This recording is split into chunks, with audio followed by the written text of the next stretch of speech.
been 9 years since Dr Aafia Siddiquis and her 3 children first disappeared in Pakistan in 2003. Over the weekend, demonstrations were organised around the world, marking the sombre anniversary and calling for her release. Assalamu alaikum and welcome to Absent Justice with me, Maazam Beg. Little is known about what happened to Aafia over the last 9 years of her life. During this time, she went from being known as a loving mother of 3 and successful neuroscientist to a convicted terrorist serving an 86-year prison sentence in the US. But many questions remain over the details of Aafia's case and what really happened to her during her detention. According to her lawyer and family members, she was set up and subjected to the worst kinds of mental and physical abuse you can imagine. And to this day, no one knows the fate of Aafia's baby, Suleiman, who remains missing. We will discuss the details of this case in a few minutes. But first, here's a report by Huriya Al-Haddad. Over the weekend, demonstrations took place around the world marking the 9 years since Dr Aafia Siddiquis disappeared.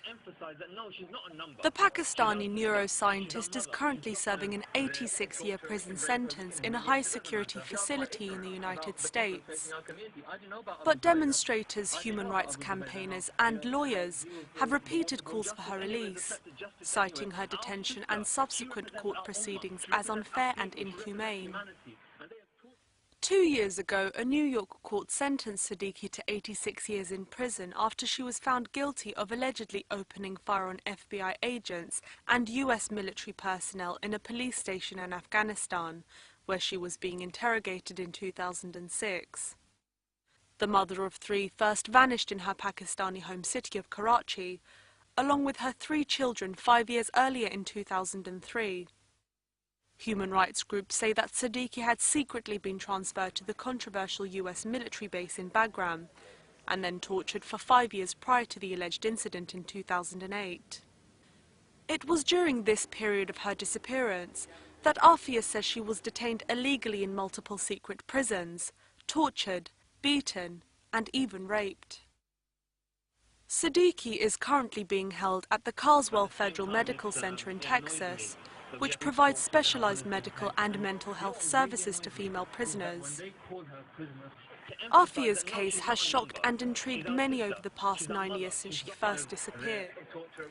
And although there are still questions surrounding her detention, many are still nowhere closer to finding out what really happened to her, or her youngest child who remains missing.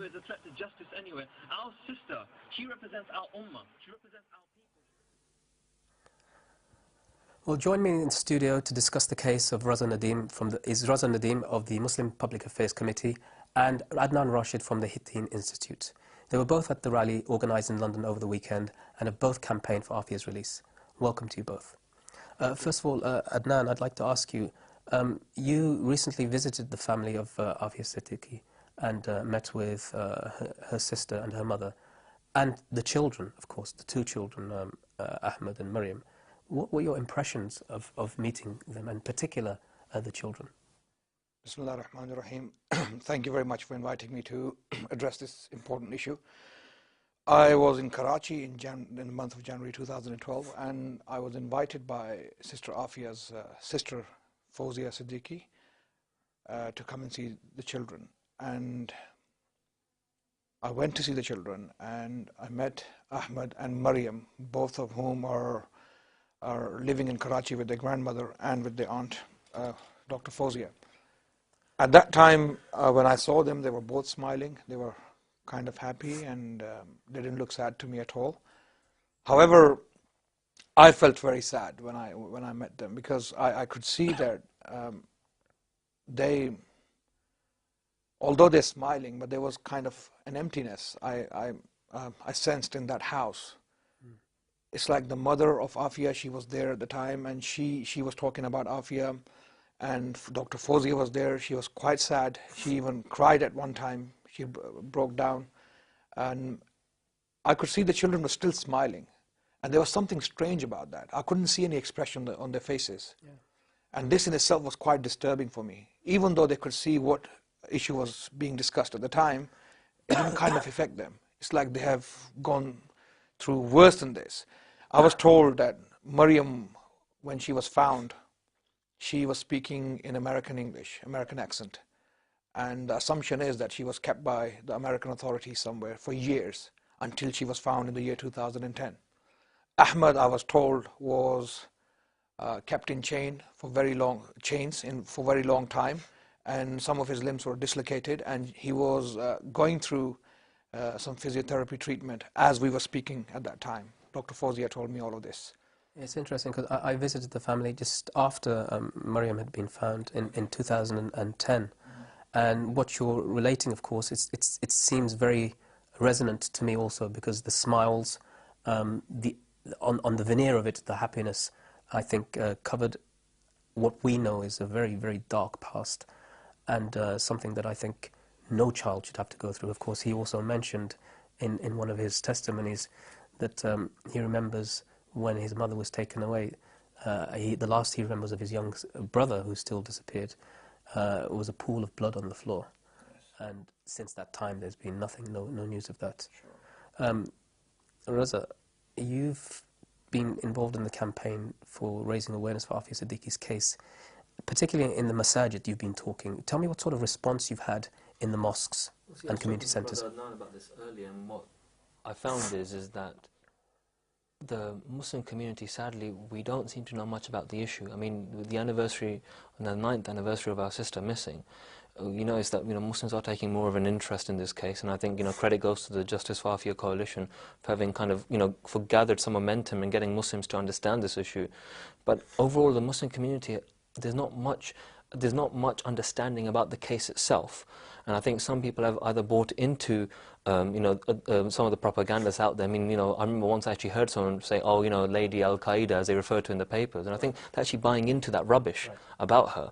And I just think that this is worrying, because as a Muslim community, this is not just an attack on Dr. Aafia Siddiqui; it's an attack on all of us. It's a case of where there's no due process been done. There's no real justice there in her case. 86 years have been given to her, and we've been told to accept it as if, well, that's that. And I think what I found, having spoken to a lot of Muslims and in the masajid, is that for some Muslims it's as if they're hearing it for the first time, saying, is this possible? They'll take someone away for 86 years? And you realize that as a Muslim community, I don't think we realize just how grave the situation is of our sister.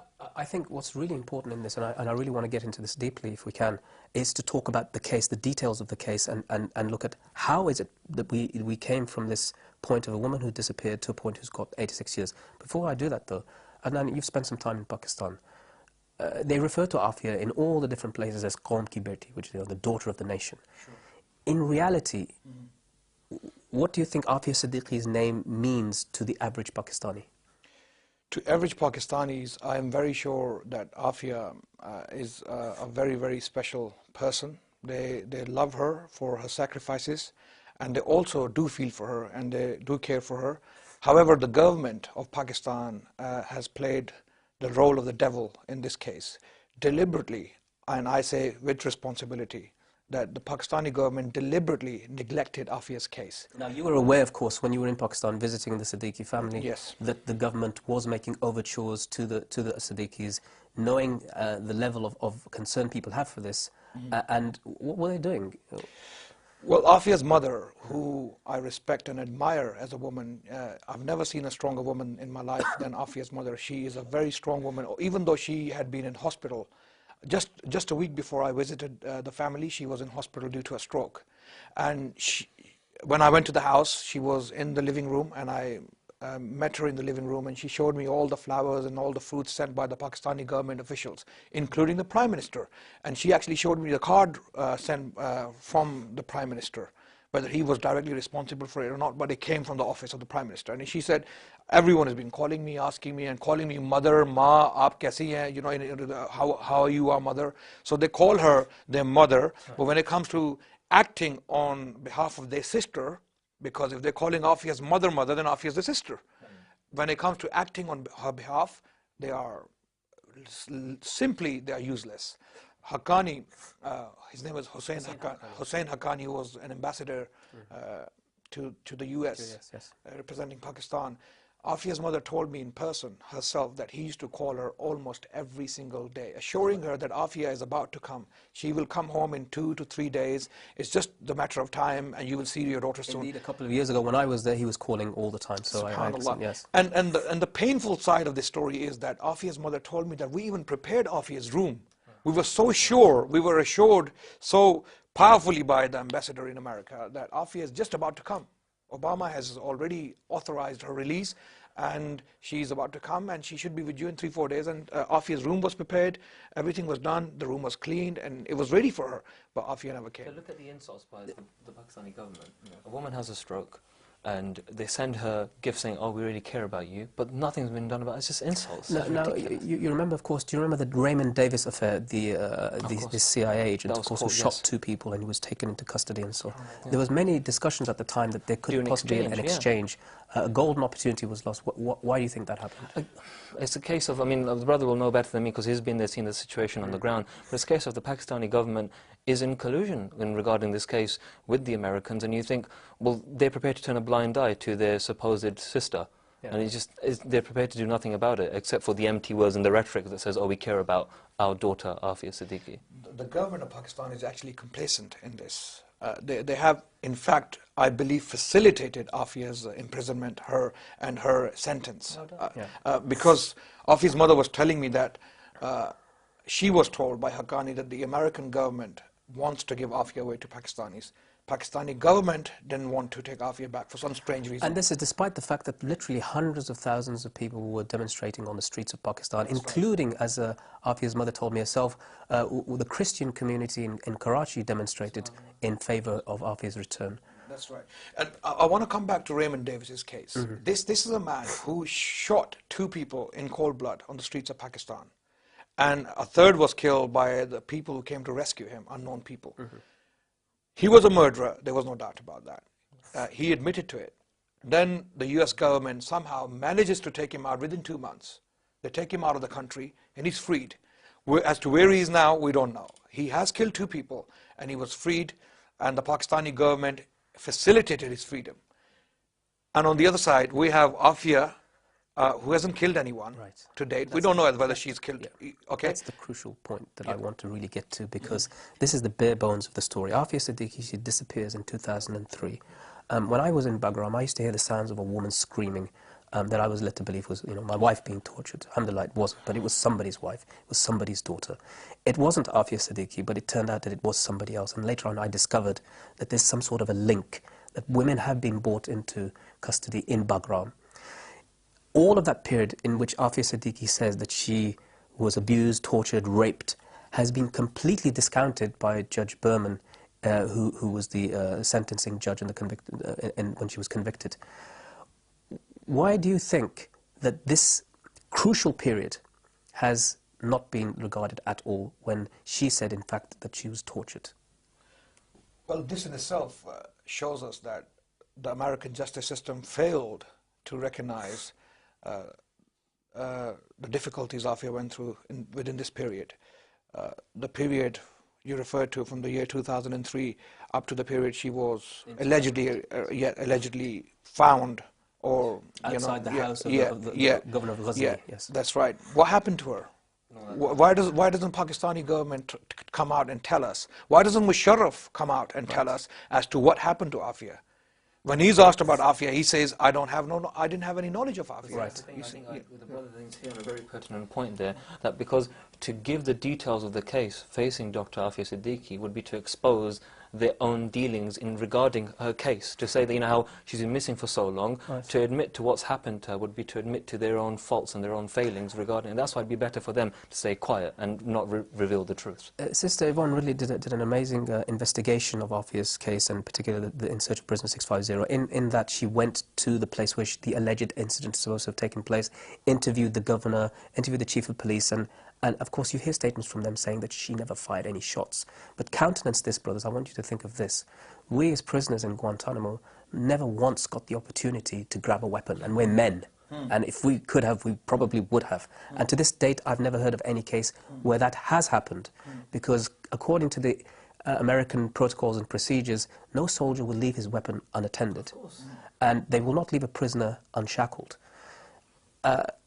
Aafia is the one who got shot. And that's very clear. Right, that's very, very clear. Yeah. Yet she has been given an 86-year prison sentence for the attempted killing of a soldier. And there are people who've killed American soldiers who haven't got that sort of sentence in the so-called war on terror. For allegedly attempting to possibly kill someone, she's gone 86 years. And I'm trying to still understand what is behind this sentence. Is this a message? Is it a gauntlet thrown to the Pakistanis? Said, this is what we're going to do to your citizens. Tell us what you can do in response. I think this is a message to the whole world, that we can pick up any woman from anywhere at any time and do this to her, and you cannot do anything. American government is actually slapping, or this is a slap in the face of world justice, if there is something called world justice. We live in, I'm a student of history, and I believe we are living in the dark ages. We're living in a world where millions of people can be killed, thousands of women can be raped, and no questions are asked. Aafia is one case, and it's a special case due to the reasons we have already discussed, because this is clear injustice, and the whole world knows about it, amazingly.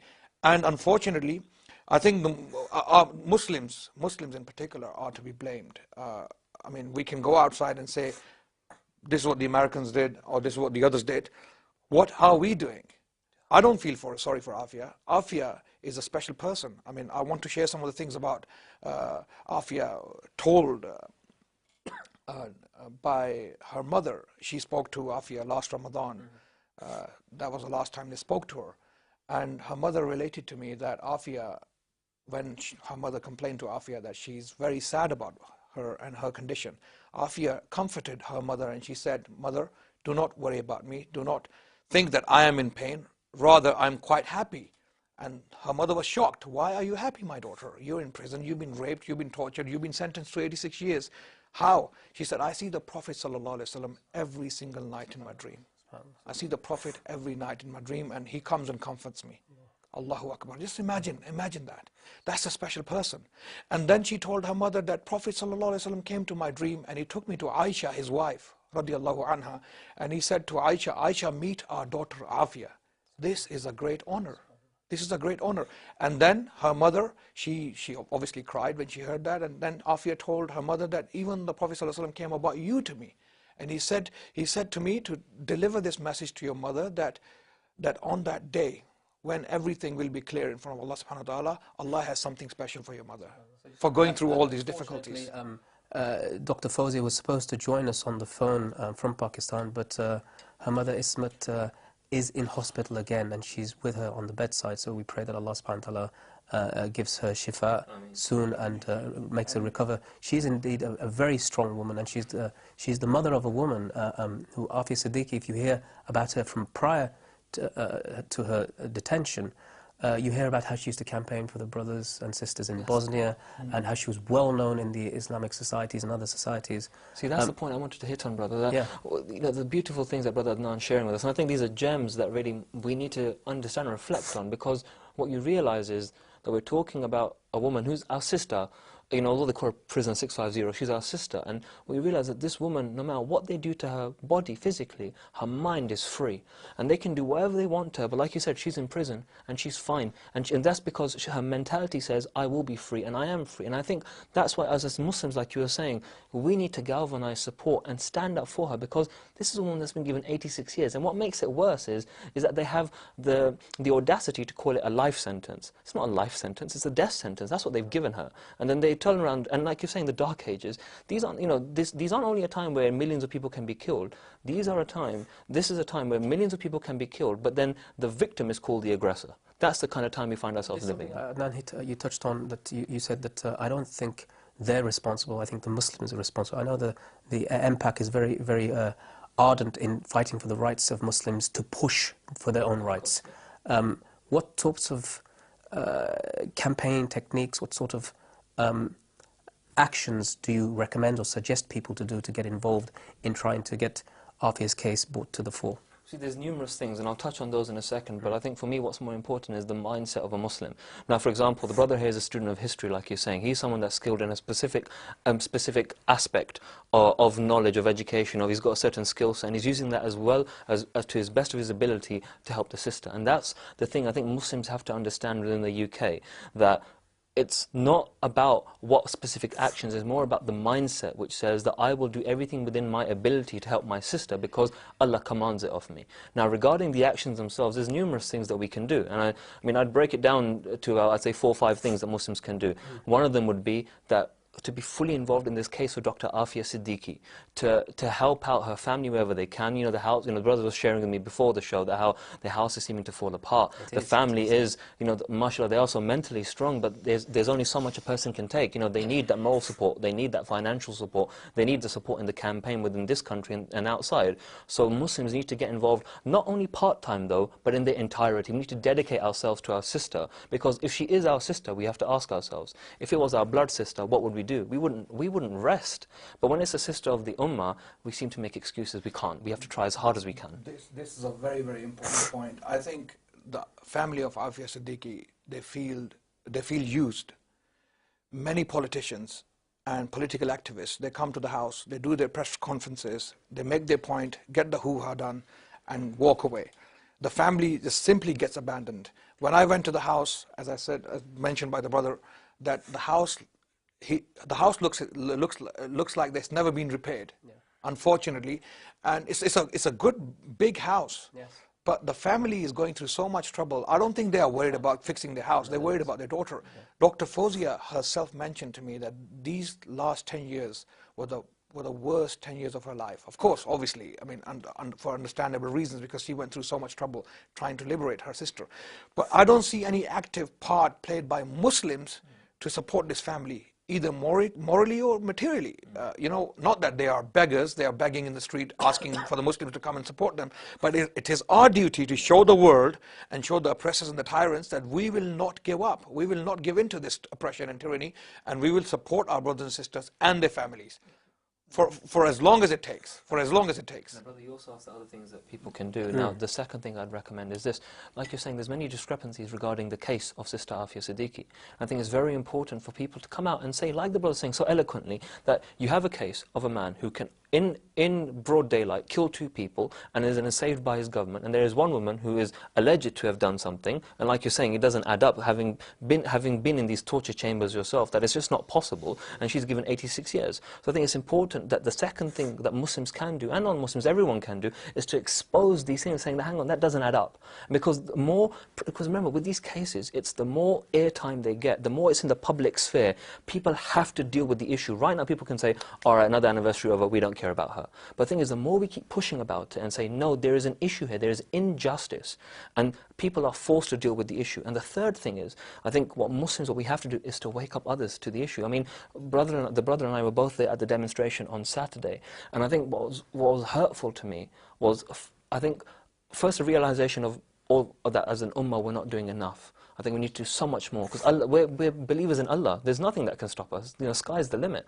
But secondly, that the turnout, I thought that it wasn't good enough. I think if we call her our sister, it's not enough to just say, oh, I shared a picture on Facebook or something. No, we have to tell people. We have to speak. We have to be there. I mean, at that same time, there was a demonstration outside the United States Embassy about Trayvon Martin, the Afro-American boy that was shot in America, and there were hundreds of people. And I think, look at that, one person is shot, and rightly so, they came out to show that we are against such injustice. Our sister's been given 86 years, and it's not the only case. There have been so many hundreds of other cases. When will we stand up? Is she not? The thing is this, because then the question we have to ask ourselves is this: if we are following the example of the Prophet ﷺ, the question we have to ask ourselves is this: either the Prophet, peace be upon him, was a man who cared for the ummah, who strove his hardest, and that we're not following him, or that the Prophet wasn't like that. Now, obviously, it's not the case that the Prophet wasn't like that. He tried his utmost. He used to cry for Muslims who weren't even born, and there's Muslims whose lives are being taken away who we seem to turn a blind eye to. So I think the message comes to, it's time to stand up. That's what take a step towards Allah, Allah runs towards you. That's all we have time for this week. Please, I'd ask our viewers, inshallah, to try and get in contact with the Justice for Aafia Coalition website, the JFAC, to learn more about the case. Also to make dua for the mother of Aafia Siddiquis, Ismat, who is in hospital at present. I'd like to thank my guests for coming on the program, and to you at home for watching. I will see you again in 2 weeks, inshallah. Assalamu alaikum wa rahmatullahi wa barakatuh.